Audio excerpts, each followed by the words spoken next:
Le Nord-Ubangi et le Sud-Ubangi sont deux de 26 provinces de la République démocratique du Congo. Situées au nord-ouest de la RDC, elles font partie de 5 nouvelles provinces issues de l'ancienne province de l'Équateur. Elles bénéficient d'une végétation constituée principalement de la forêt dense humide, des savanes arbustives, des savanes herbeuses et de végétation marécageuse. Cet important atout naturel est couplé d'un climat tropical humide avec une saison sèche de 2 à 3 mois, de décembre à février. Le Nord-Ubangi et le Sud-Ubangi ont alors de quoi permettre une agriculture permanente afin d'assurer la sécurité alimentaire. En effet, pendant les 2 saisons de pluie, l'on peut pratiquer les cultures vivrières à cycle court de végétation. Pendant la saison sèche, l'on peut cultiver le riz de bas-fond et pratiquer le maraîchage. Le bananier et le manioc se cultivent toute l'année. Et pourtant, la plupart des habitants de ces 2 provinces souffrent encore de la faim. Ceci en raison d'anciennes pratiques culturelles et des semences moins rentables auxquelles se sont ajoutées une faiblesse de mobilisation et d'encadrement des ménages paysans dans différentes communautés, des routes de desserte agricole peu ou pas du tout réhabilitées, un certain attentisme dû à la politique de la main tendue et un flux quasi permanent des réfugiés centrafricains, particulièrement au Nord-Ubangi, frontalier de la République centrafricaine.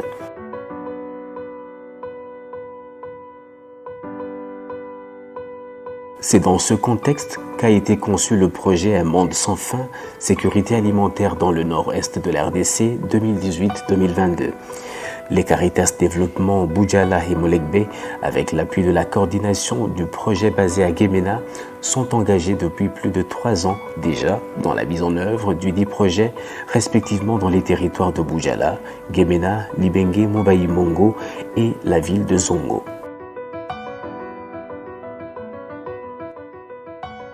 Alors, de Guémena jusqu'à Badolite, 300 km.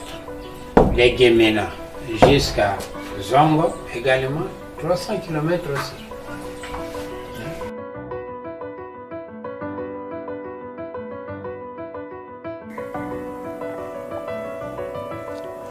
Le projet vise à améliorer la sécurité alimentaire et la résilience de 5000 familles de paysans, soit 30 000 personnes dans les provinces du Nord et du Sud-Ubangi en RDC.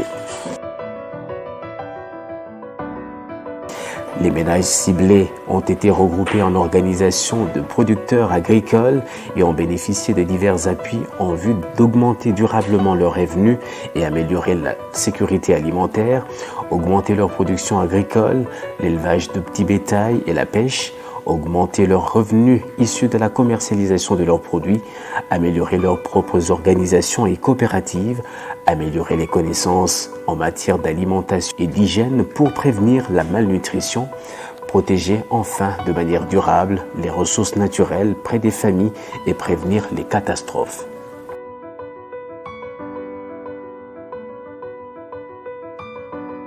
Les appuis ont été consentis dans la formation des divers thèmes de sécurité alimentaire et la structuration des producteurs et productrices agricoles, la fourniture des semences améliorées, des intrants agricoles et de pêche, des boucs performants et des coqs améliorateurs pour booster l'élevage dans la région, les unités de transformation des produits agricoles tels moulins et décortiqueuses à riz, le reboisement avec la plantation des arbres fruitiers et ceux d'essence à croissance rapide.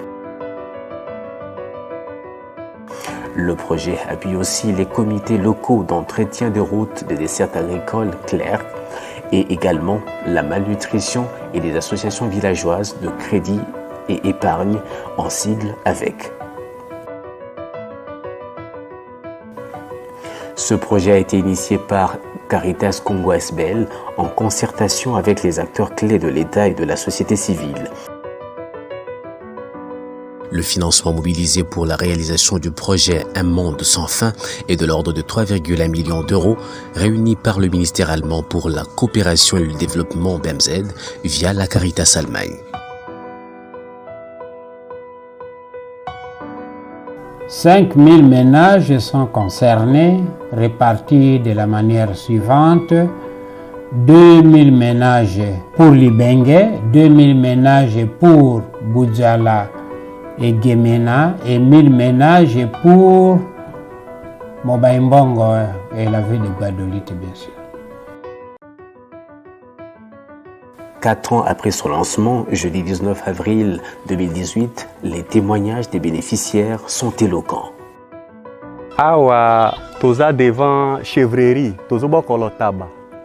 Simana biso ozomona ndako ya taba. Taba eyeli biso na nzela ya Monde Safin oyo Caritasi na bolingo bosomi boye aye kokanisa na biso bana mboka nde atindelaki biso géniteur.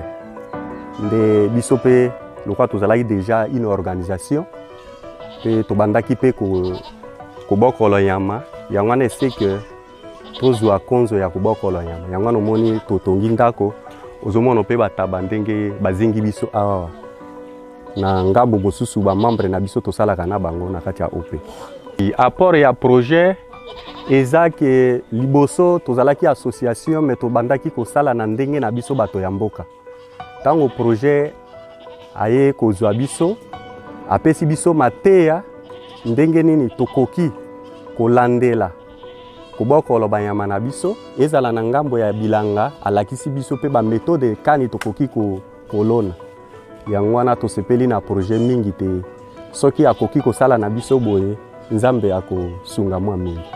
Changement eza makasi ya liboso ndenge sikoyo tozobokolo nyama liboso tobanda kobokolo yango bongo te tobandaki kolala esika moko na banyama na kati ya ndako toloba be na chambre kasi sika tango projet ezwi biso elakisi biso te nyama tokoki kotongela ngo ndako tokosalela ngo mwa gbagba elala likolo wana na ngambo ya kobokolo nyama elakisi pe biso bilei oyo tokoki koleisa banyama po epa na biso ezalaki kaka nyama yango moko ezobima ezoluka na ndenge nango biloko. Mais cette fois-ci tango projet aye azwi biso atei biso alakisi biso ba différents aliments oyo biso pe toyebaki te toyebi na nzela ya projet yango biso tozosepela mingi. Changement ya apporté epa na biso eze comportement na biso ba vieille habitude tozalaki nango et changer. Autre changement ezete biso tozalaki na bataba ya mike. Mais tango projet yeli biso tango zomona kuna omoni te taba ya munene et améliorer qualité ya bataba na biso na mboka. Omoni vraiment changement munene tozwi yango epa ya projet yango wana.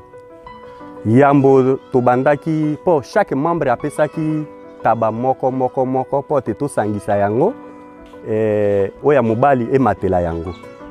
Sima ya mwa mikolo lokola totongi ndako eze pona kobatela bana na ba mama na bango te eze ndako ya bondumba wana ye soki asangani na mobali akumbi déjà zemi moto akumbi azongisi yango epa na ye mais ko estimer nombre depuis ndenge tobandaki jusqu'à jour d'aujourd'hui c'est plus de 200 oyo ke toze nango na kati ya mboka.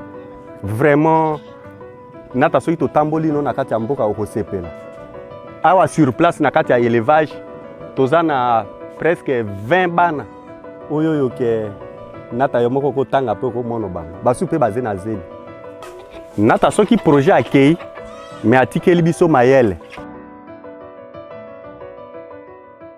Association toza 46 na kozwa kaka 25 membres ba mama na kati ya biso bazali 12 pe biso mibali toza 13 yambo ndenge bayaki kote ya biso babandi kolakisa biso bile ndenge na ndenge kutu mwa bambuma esenge tolia mbuma mingi liboso to banda komona te mbuma zina importance penza te to mbuma ezali peut-être pour la bana mais sikoyo comme devoir pour la biso te esengeli tolia mbuma mingi.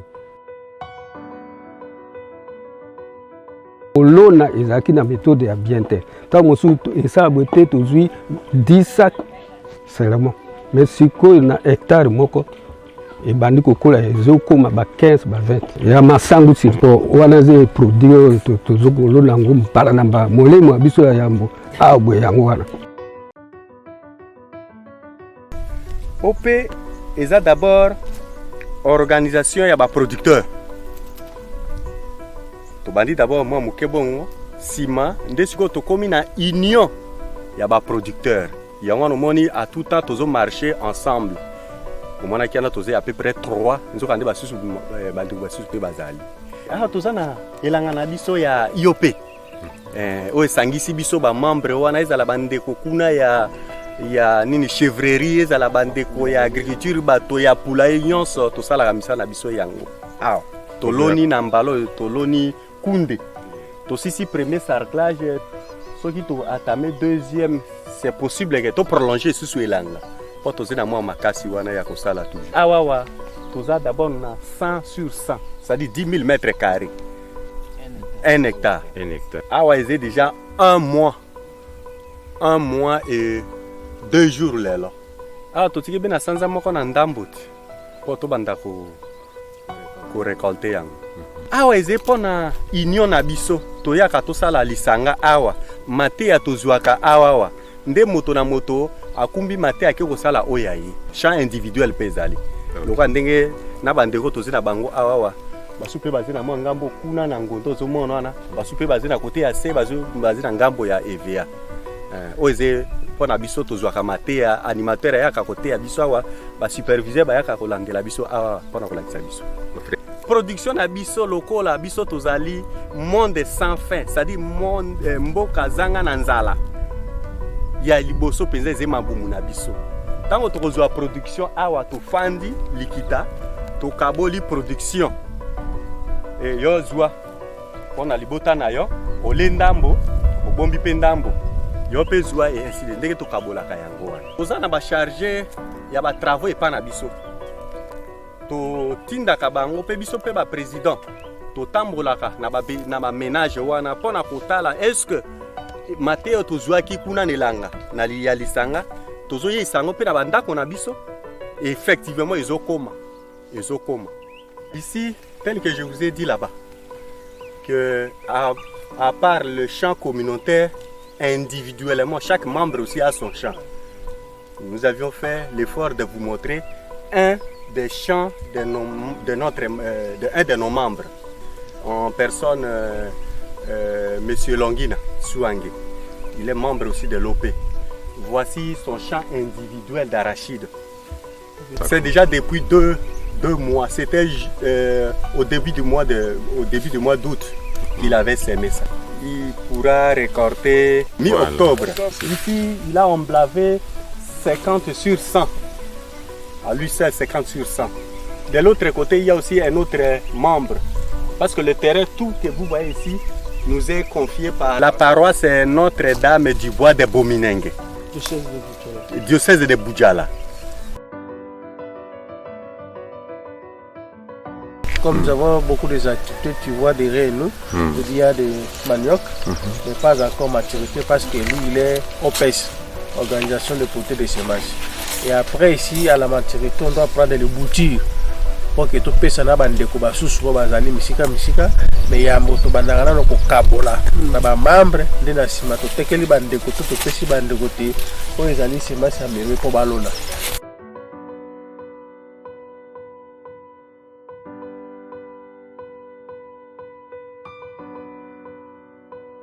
Mon safe esungi biso na mateya po na koluna po ya liboso to banda koluna semence a voler tango mon safe esungi biso na mateya to komi koluna na milongo production ya milongo na par rapport na to banda koluna kilikili to banda produit kitoko lokola tozala koluna 1 hectare c'est to loni kilikili to kozwa même ba 20-30 paniers. Mais na milongo tozu à peu près 72 paniers au tozuaka par hectare. Ya masangu, maïchizone. Mon safe sungi biso na arachide.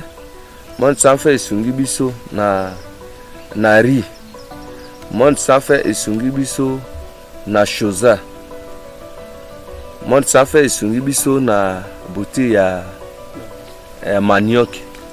Tozo gagné pour tozali na champ collectif. Aussi ko ezali champ collectif. Yango omoni elanga biso mokonde to sombaki. Ndenge to banela obunda après to sombi elanga ya biso. Tozo sala ke sima projet. Toza isu batakolela te. mpo soki toloni biloko toproduit nango toloni mosusu ezwi oyo ya kala oyo tozalaki nango.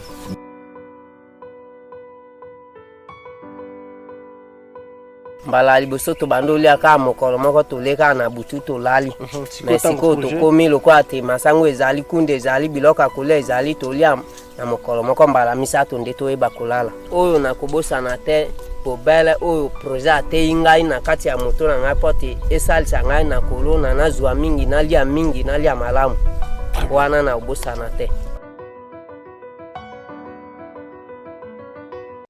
Eza association na AFEPAE do bandi kokata bilanga awa nde monde sans fin ayo kosunga biso ayo komona biso azosunga biso na basemence na oyo nyonso tosenge nango monde sans fin nde abandaki kosala kosunga biso azoforme biso ndenge nini tokoki kosala bilanga ndenge nini tokoki kosala mosala koteka bilanga na biso biloko na biso na bilanga azoforme biso na baformation nyonso oyo tosenge nango azoforme biso ebana biso toza na 25 membres bapapa baza 6 bamama baza 20 baza 19 eza association ya bamama bapapa bazosunga biso liboso tobandaki kosala na ndenge na biso lokola bamama tozolona kaka bongo kaka mais lokola tozwi mode sans fait aye abandi koloba te tobandaki kolona bien mais tosala su topakisa lisusu tosala boye tolona boye nde nsima sikoyo tokomi kolona bien mpo mode sans fait esungi biso na mayele na kolona na mayele na kosala sentiment ekoti makasi mpo bana bazofuta klasi malamu mpo na mosala na bilango tozosala bana bazofuta klasi bana bazolia bana bazovanda malamu mpo te tozosala mosala oyo.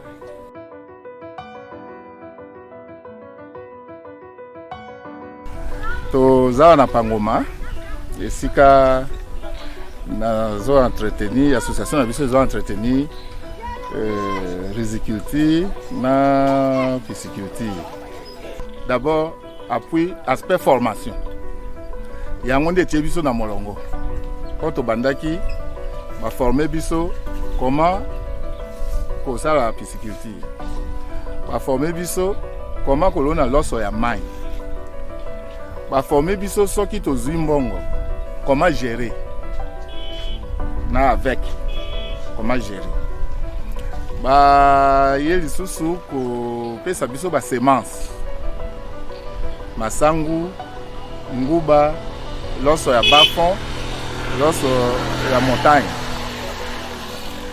Alors chèvrerie notre association nanga donc se déplacer à quelques 80 mètres pour mon chèvrerie bon moi un peu étant piscicole la méthode de balakisi to komi ko sala et ça produit des effets positifs to zalaki kozanga esika ko izine loso ne to bimisaki loso na biso kala te boko mona échantillon oyo batindeli biso monde sans fin tindeli biso machine décortiqueuse du riz oyo to installé eza biso association na IOP na biso nde toko gérer yango eza so makambo Caritas te biso komi bakolo makambo toko gérer yango bataba ba géniteur bapesaki et produit biso déjà pe ba géniteur mosusu nde na sengaki même na bango ke bazwa pe epa nanga bakende pa bandeko mosusu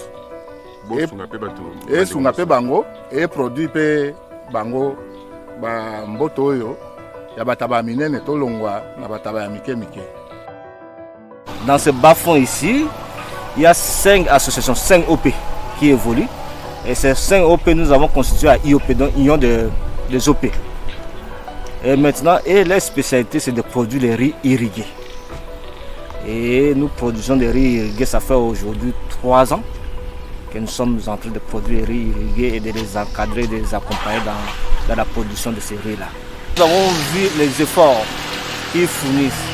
Et qu'avec le monde d'aujourd'hui, la quantité qu'ils produisent là, ça ne sert plus à rien d'aller piler. Raison pour laquelle nous avons cherché une décortiqueuse pour eux, pour les appuyer par rapport à ça. C'est la manière aussi de les encourager à étendre la production, que la production devienne aussi suffisante.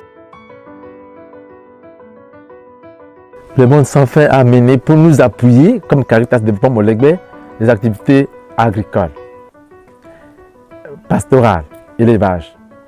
Nous avons des piscicultures. Nous avons également le poulailler, le canardière, et nous avons les arbres fruitiers qui sont là. Vous allez voir, on a fait presque le projet d'agroforesterie qui est aussi intégré. Et nous avons la route avec les CLER, le comité local d'entretien des routes. On a travaillé aussi dans ces projets-là. Donc, tout ce qui est Monde Sans Fin, c'est ici. La pêche, l'élevage, l'agriculture et aussi les jardins. On a fait le potager et le poulailler qui est aussi intégré. Voilà un peu les activités que nous avons bénéficié de la Caritas Molegbe avec le Monde Sans Fin. Nous sommes en bonne position par rapport à la vision de notre centre. Et les OP sont là. La Caritas travaille ici avec les OP, toujours en regroupement. Ils sont animés par des animateurs sous l'animation de leur ROP.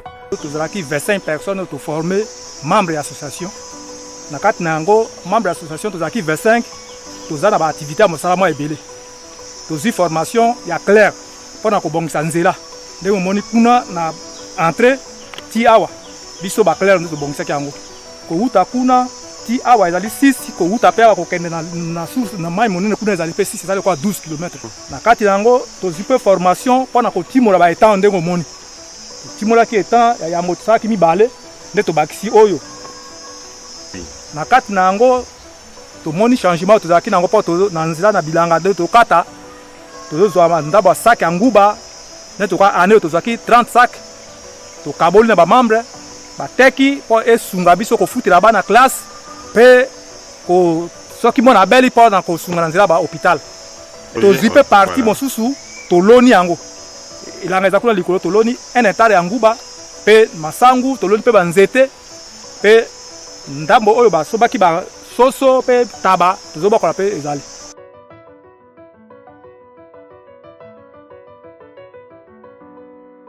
C'est au germain qui va arbre fruité kuna na place outi.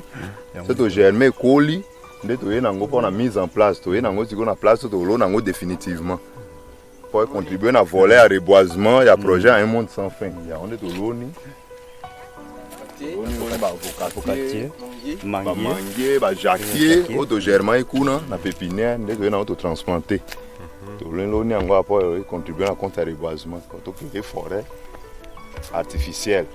Donc lorsque les nouvelles variétés sont mises au point dans nos centres, différents centres de stations, on nous envoie quelques matériels ici pour faire les essais d'adaptation locaux.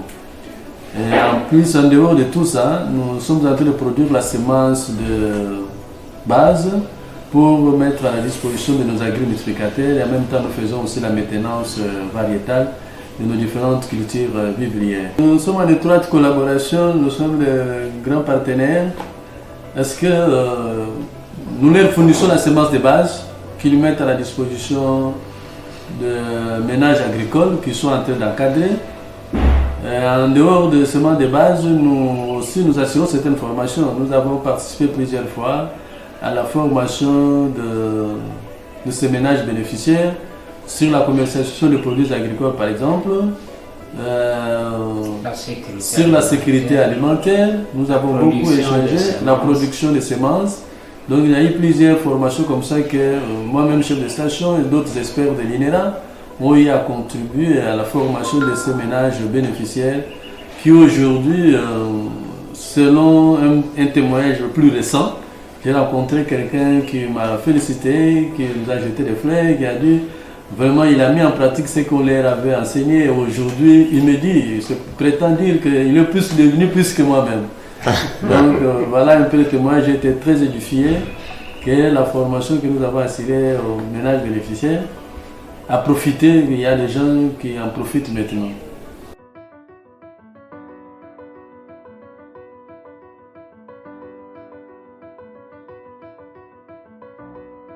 Changement ezali boy. Intervenir ekoti awa. Milona nyonso na kati na localité na ngai.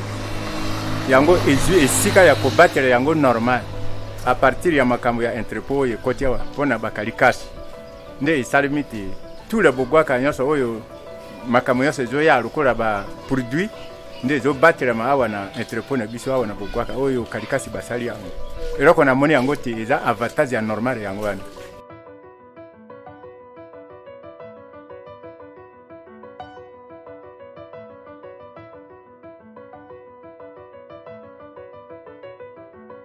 Tobandi na mobo tobandaki na le 4 mai 2021 bongo produit ebandi komonana na sanza ya Sam na ebandi la sanza ya Sam mois de juillet 2021 oyo tekino mokolo mwa lelo tosali déjà 74 tonnes ya produit agricole ndenge kotia.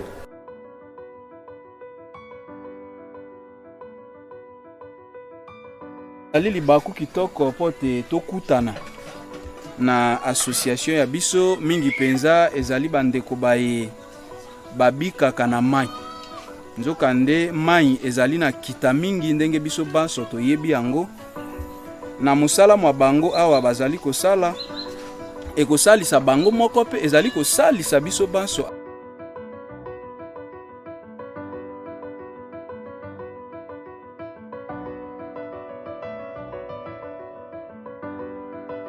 biso tozali boso botana tozali ba pêcheur tozali bakunda tozo kozongisela association na biso merci mingi Caritas merci mingi na oyo nyonso asali mpo na biso tozwi ba association mingi kati na Bujala bayebaka biso ba pêcheur te pe tosali mingi ezala Caritas ezala parsa to koti partout mais tozwaka eloko lokola Caritas ndenge asali biso te. Bon donc monde sans fait ndenge amonisi esengo epai na biso tozalaki bato oyo tozoko bunda mais tozoko koka te kozwa mbeli kozwa eloko lokola epasoli kozwa eloko lokola bwato il faut sala boye po tozwaka matu na biso kenda ti na ngele osomba bwato bongo bobanda koprofite na yango. Bon lokola mwa bozwi ezalaki na kaka monde sans fait ayo komonisa ngolu na ye epai na biso ba pêcheur ya Bujala biso pe tondimi tomi adhéré 25 personnes ndenge apesaki effectif wana tomi bongisi pe tokoti kati na yango sikoyo aye kopromettre biso mwa makambo oyo ekoki na biso kosala tozwi quand même mwa mateya pe aye kosombela biso liboso matu tozwi matu wana esungi population mingi pe epesi esengo kati na mboka epesi kutu mouvement ye mpenza évêque monseigneur akitaki betete aye kopambola matu wana pe totundaki na esengo asuki bobele na matu te atindeli biso mbeli atindeli biso ndambo na bipasuli.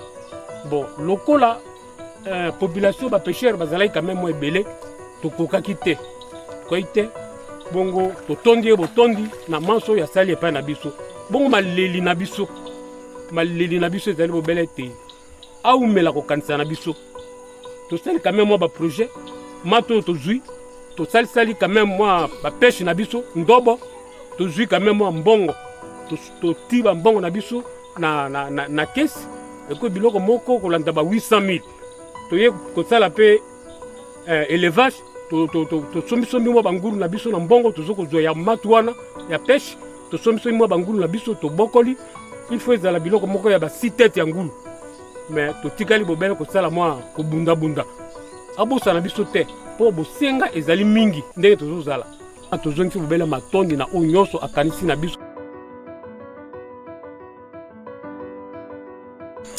En tout cas, Liboso, je voudrais remercier Monde sans fin à travers Caritas Congo pour l'unité.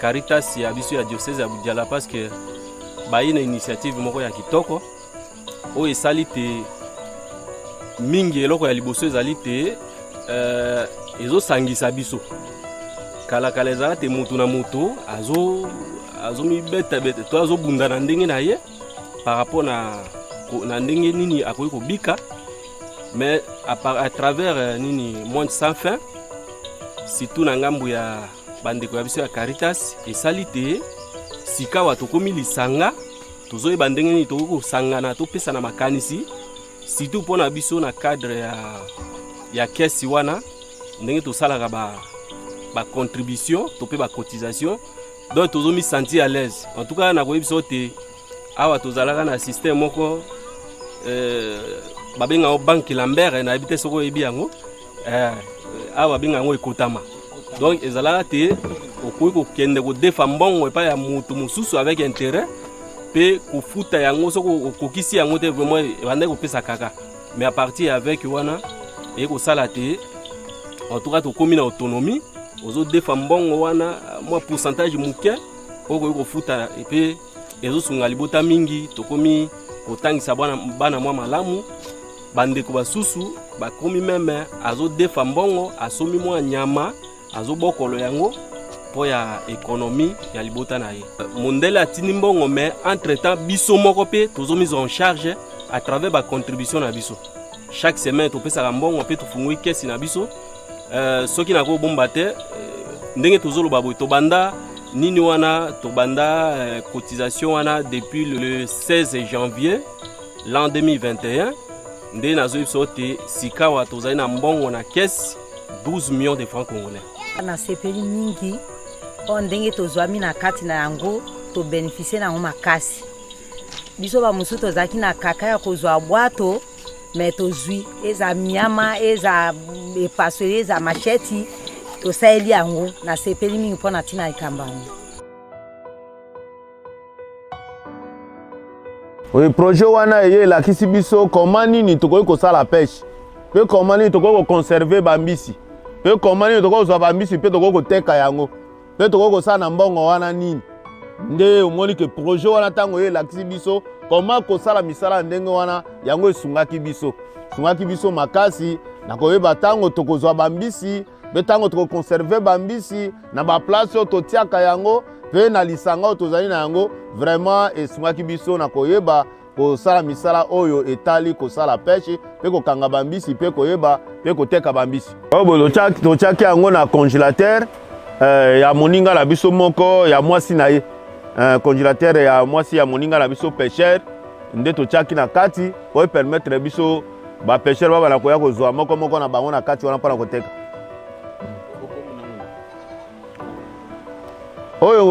oyo miso babengaka yango ngolo ya ndozwi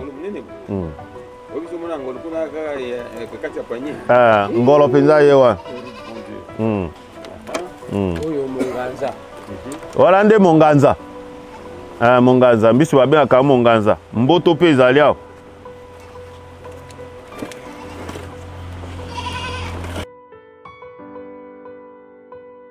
bon toza na activité ya pisciculture mpona kobokolo bambisi awa eza 30 ans Caritas esungi biso mingi na formation tosali mpa na bango mpe tozalaki mpe na berere mingi apartir na bango basungi biso mingi na formation plus mwa mpe mwa biloko tozwe mpa na bango mpo esunga biso na kati ya association na biso changement emonani makasi mpo puiske liboso tobando pepa mai tozwa mwa bakilo ta mosusu ba 20 kilo 30 kilo mais pour le moment tokomi kopepa mai tozozwa peu près ba 200 kilo 300 kilo mbongo wana nyonso tobombaka mwana kesi mosusu tofutaka bato mpona batretien ya baetan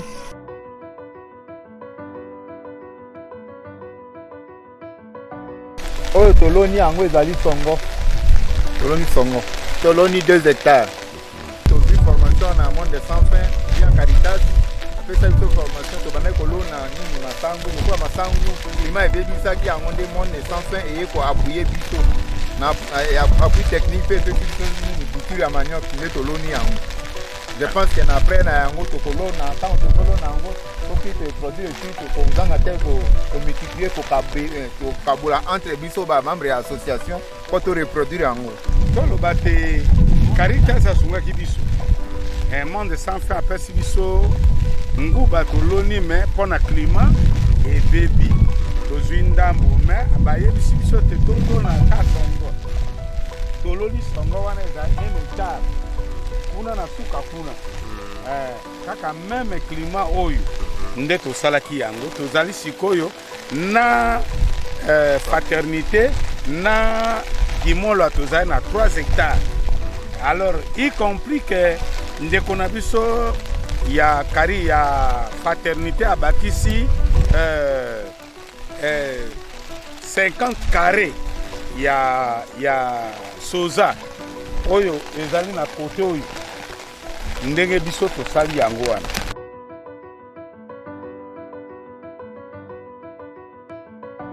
Sombi loso sakumbe sambo tosombi nguba sakumbe mitano kwa ezaki ebele mingi tosombi mpe makemba ya tosomba ye mutu moko kwa tomonoki te lokwa etonda nzunga munene nde tosomba ye mutu ya makemba moko ale tosombi mpe mafuta na makala bo mafuta ekoti mingi te tosombi tomati ya 4000 bo mafuta ekoti mingi te kwa totibe mezi lokwa balakisaki biso luto munene wana mibale kwa ndenge totunaki tobibo soki ezete basali ebele kozala ndenge nini babi tete soki eze ebele totia be lutu mibale.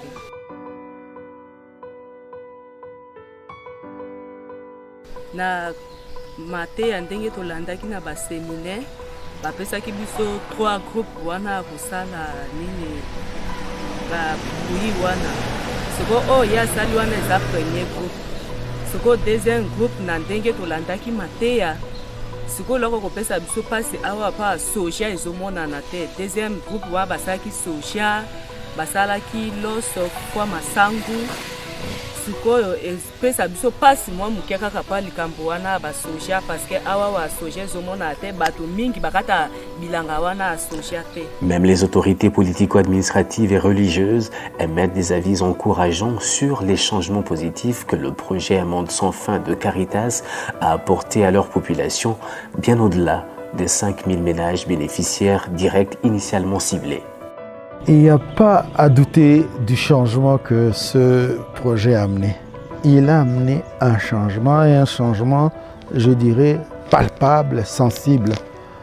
J'ai fait dernièrement mes visites pastorales dans les paroisses où le projet évolue et est en cours de réalisation. Je dois dire que j'ai enregistré de moins en moins de plaintes de niveau d'insécurité alimentaire, de moins en moins. Et je le sens par l'accueil que je reçois des maîtres diocésains, et je vois que dans leur accueil, il y a eu ce changement-là. Il y a une joie qui est montée dans leur cœur grâce à ce changement-là. J'ai été mieux accueilli que bien avant ce projet. Et je dois même dire qu'à ma table, plusieurs fois sont arrivés des poissons, fruits de ce projet. Ce qui n'arrivait pas avant ce projet. Les gens produisent suffisamment qu'ils peuvent vendre et même aussi offrir à l'évêque que je suis. Et j'ai vu aussi des familles qui étaient avant cela incapables de payer les études de leurs enfants. Maintenant, de plus en plus de familles qui payent les études de leurs enfants, même prennent aussi en charge les factures de santé parce qu'ils ont pu produire suffisamment et ils ont pu vendre pour mettre un peu de l'argent de côté. Ce projet, je crois qu'il n'y a pas à se gêner à ce sujet. Il a de l'impact positif.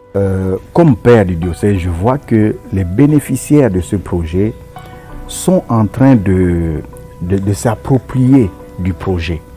Et de plus en plus, je sens qu'ils sont en train de se donner aux travaux pour un changement dans leur vie, pour plus de production. Et c'est en général, c'est ça que nous remarquons et je crois que c'est un bon résultat. L'accompagnement d'abord est heureux, l'accompagnement des bénéficiaires par le personnel du projet. Je sens que c'est très serré, ils sont très proches et c'est assez souvent qu'ils sont avec eux sur les terrains. Et ça, je trouve que c'est important. Certains bénéficiaires ont même construit des habitations, des maisons, grâce aux caisses d'entraide que le projet a initiées. Donc si ces détails, ce n'est pas un détail, si cet aspect pouvait continuer et pouvait s'élargir à tous les diocèses, serait formidable.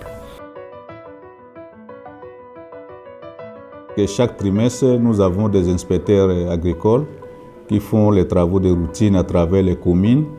Ils nous ont révélé qu'il y avait vraiment un accroissement des revenus, surtout au niveau des habitants qui ont bénéficié de ces projets. Et on a eu à augmenter la production de riz, de maïs, de niébé. Et je pense que la dernière statistique nous ont montré que vraiment il y avait augmentation des revenus de la population, surtout la population qui était bénéficiaire de ces projets. Notre souhait est que les projets continuent. Si nos bailleurs de fonds, avec les cœurs d'amour qu'ils ont, on peut toujours continuer, si les générosités habituelles, de continuer à nous appuyer pour ces projets. Je pense que ça sera encore un plus parce que nous sommes encore pendant la Covid-19, nous savons quand elle va se terminer. Et sans ces projets, en tout cas, on aura encore des difficultés, on risque de retomber. Aussi, la guerre en Centrafrique n'est pas encore finie. On a encore des réfugiés centrafricains dans la ville, dans les familles d'accueil. Notre souhait le plus ardent est que les projets soient encore financés. Et vraiment, ça sera très salutaire pour la population de la ville de Gbado en particulier et de la province du Nord-Ubangi en général. C'était un bon projet, il était venu. On sait qu'il y a des bénéficiaires et il y a aussi un impact positif quelque part. Mais on ne peut pas dire que c'est à 100%. Donc je pense que par rapport au monde sans fin, il y a eu quand même des gens qui ont bénéficié de ces projets. Il y a un peu de l'impact, mais je ne peux pas dire que c'est à 100% que ces projets a réussi. Si ça doit continuer ou d'autres partenaires doivent venir, il faut inclure les autorités locales. Et qu'il y ait aussi comment on appelle, à mi-parcours, essayer d'évaluer et voir comment ça peut évoluer. Voilà ce que je peux dire. Le peuple Mbanza faisait les champs, c'était seulement pour l'autoconsommation. Mais à partir du projet, il a un programme de vie. Donc je crois que l'accompagnement la vie permet de soulager les choses. C'est ça qui peut merci. Parce que nous avons un certain temps, il y a Katanaki. Entre Kata et Polo, des centres na place au monde est problématique et Katanaki. Toujours quand on a soumis à monde sans fin, délégation Mogoyaki, va commis, porte baya réunion et va remarquer avant, il faut pas quitter. À tout sur place, est-ce qu'il y a un comité qui travaille à Kabalaba, les gars, tout bazar kanama initiative moko et mbango sungaki que babenga chef de groupement et bazuba membre wana baina bango. Ils ont fait 3 jours de séminaire pour avoir la méthode IMO. Ça veut dire basal musala wana et etika ki bango pa maté ba pesi biso ba pau ba pongo ba bot ba brouette ngai moko moto na réceptionnant qui a na sala Caritas et les lobes sont commis na kolongo otuni ba loba toza na dotation et à maintenance et à route na projet à monde sans fin au diocèse de Boudjala pour les donc moi ba système qui est salemi et puis si déjà moi bateau et population une certaine responsabilité. Moto akoza na mbongo ebili mais il y a une manière à utiliser en fait. Mais la quantité na katika ya projet à monde sans fin les lots communautaires à Boudjala où va regrouper va bénéficier quand même d'un encadrement.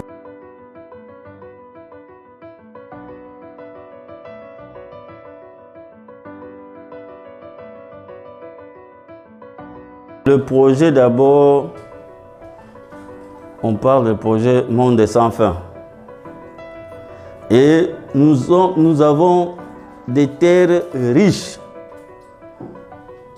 Nous avons une population très forte. Et façon qu'ils travaillent beaucoup, mais la récolte est moins.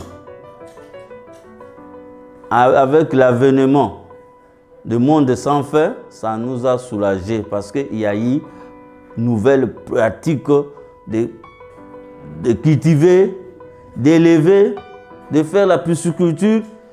Et ça a vraiment permis à ce que ça puisse répondre aux besoins que nous avions. Vraiment, c'est un projet qui est venu au bon moment. Et pour moi, c'est un soulagement, malgré que ça n'a pas touché tous les coins. Et ce que nous voulons encore, qu'on puisse intensifier ces projets.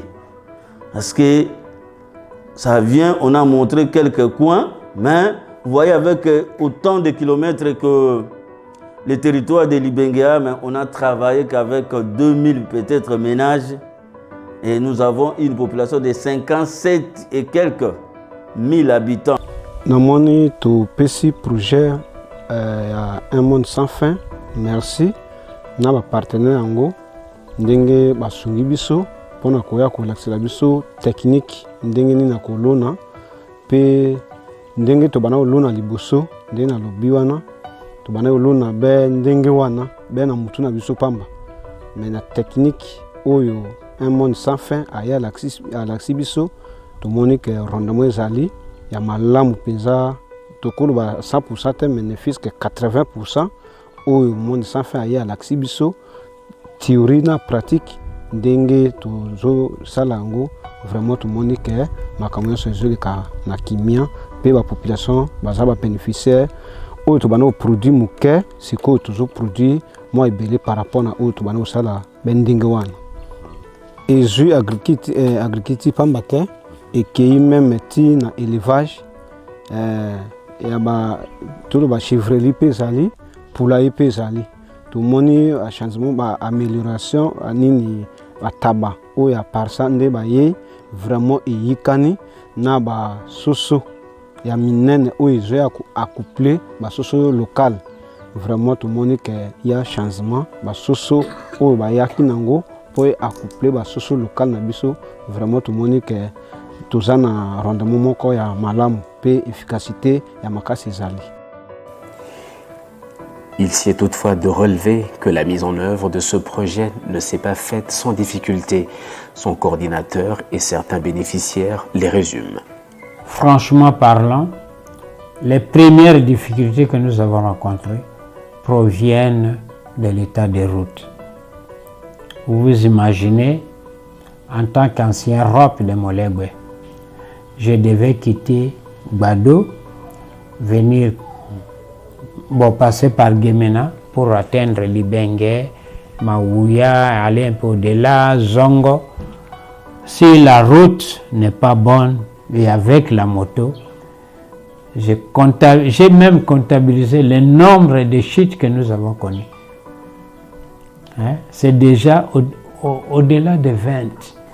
Les agriculteurs, éleveurs, pêcheurs et pisciculteurs bénéficiaires de ce projet Un monde sans fin sont unanimes à reconnaître qu'il a sensiblement amélioré leurs conditions de vie et augmenté leur production. Tout en remerciant le gouvernement allemand et la Caritas Allemagne, ils souhaitent cependant que ce projet soit reconduit pour 5 années encore afin de consolider cet acquis.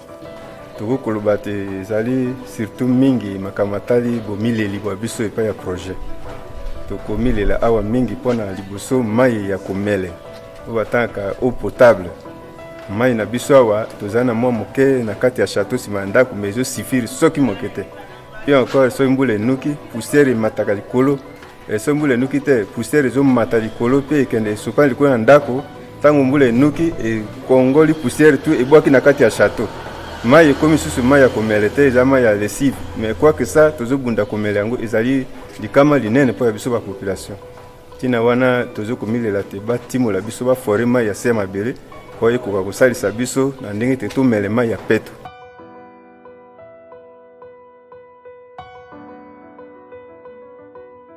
bato bayaka bazosomba yango na mwa talo oyo ke ezosepelisa mpe biso bamembre ya OPP bapopulation na mboka 45 bokaka yo mpe na biso eza kokata bilanga mpe eza kosala visite entre biso mpe cotisation alors mpona dépôt ndenge etongami vraiment epesi esengo mpe epesi adresse monene na kati na mboka Bogaka 45 mpona bolamu Caritas mpe un monde sans fin atongeli biso entrepôt population azali na garantie kobomba biloko na ye mpe basepeli makasi mpe mposa na biso ezali te ete projet atika biso boye te akontinue na biso kino kokomisa biso na coopérative ekosala malamu mingi tosepeli na projet un monde sans fin oyo Caritas amemeli biso yango. Soki projet elingi tozali seulement 50 or bapeshe baza ebele soki mpe projet akanisaki na te ameka koelargi yango na mwa mboka pembeni kokoza mpe mwa moke malamu. Sikoyo loka naloba nazangi mbeli ya kokata na se yango nazangi kongo nazangi bisaleli loka sikoyo kafe na biso eteli kafe na biso projet eteli bongo tokokakusa yango ape. Pour leur part, toutes les autorités interrogées remercient le ministère allemand pour la coopération et le développement BMZ, ainsi que la Caritas Allemagne, son partenaire, et leur recommandent l'extension du projet Un monde sans fin à d'autres villages, groupements et territoires non couverts par la première phase de 5 ans pour que les changements positifs et notables aujourd'hui enregistrés puissent profiter aussi à leur communauté. Je pense que pour que le projet ait encore plus d'impact demain, il y a des groupes qui n'étaient pas ciblés, et je crois que c'est la majorité d'ailleurs. Le groupe qui a été ciblé jusqu'ici reste une minorité, et si nous en restons là, nous resterons à mi-chemin. Leur impact aura difficile à se faire sentir. Mon plus grand souhait est que le projet se prolonge avec d'autres groupes qui n'étaient pas ciblés. D'ailleurs, ça nous crée un peu la paix. Ça pacifiera un peu les relations entre le groupe qui a été bénéficiaire et le groupe qui n'a pas été bénéficiaire. Je voudrais vraiment remercier la Caritas allemande, et à travers la Caritas allemande, je voudrais remercier le gouvernement allemand, et à travers le gouvernement allemand, je voulais remercier tout le peuple allemand pour la compassion qu'ils ont eue à l'égard de nos populations. Et nous avons vu vraiment que, comme le dicton français le dit, les meilleurs amis, c'est dans les moments de malheur qu'on les voit. Nous avons vu vraiment que le peuple allemand, le gouvernement allemand et la Caritas allemande sont vraiment des amis sur lesquels on peut compter. Ils sont venus à notre secours. Le secrétaire exécutif de la Caritas Congo ASBL, quant à lui, salue ce geste fraternel du gouvernement allemand et de la Caritas Allemagne en faveur de la population congolaise. Dans le cadre du projet Un monde sans fin, qui est financé par le gouvernement allemand, à travers la Caritas Allemagne, je dois dire que je suis très heureux d'implémenter ces projets dans les deux provinces du nord Ubangi et du sud Ubangi. Et d'abord, je tiens très sincèrement à remercier le gouvernement allemand qui a financé ces projets. C'est un projet d'une très grande importance de sécurité alimentaire. Et donc, au nom de bénéficiaires, au nom des autorités politico-administratives du Nord Ubangi, du Sud Ubangi, au nom de l'épiscopat et au nom du réseau Caritas en RD Congo, je tiens sincèrement à remercier le gouvernement allemand, mais aussi à remercier la DCV, dont la Caritas Allemagne, qui a facilité le plaidoyer et qui a fait que le financement puisse se passer par elle.